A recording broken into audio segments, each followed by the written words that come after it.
क्या आपको पता है कि महाभारत युद्ध के खत्म हो जाने के बाद आखिर कितने योद्धा जिंदा बचे थे?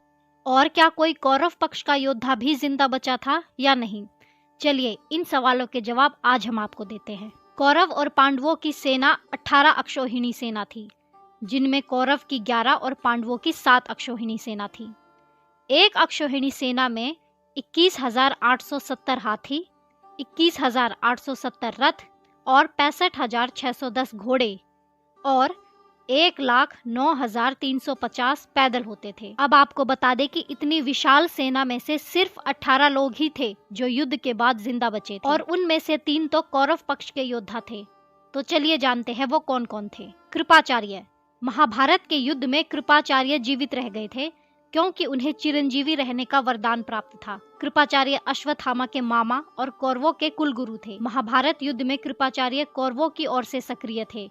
वे आज भी जीवित है। अश्वत्थामा कौरवों की ओर से लड़े थे।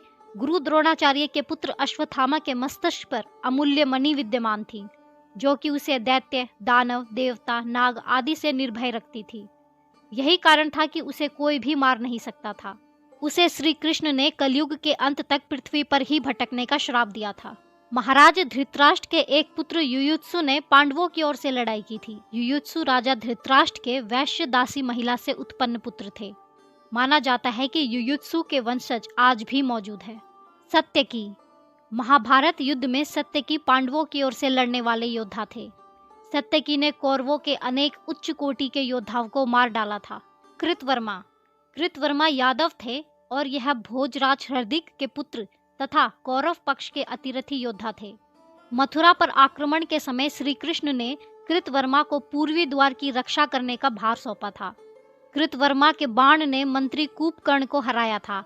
शाप के चलते यादवों के युद्ध में वो मारे गए थे। सत्यकी ने कृतवर्मा का सर धड़ से अलग कर दिया था।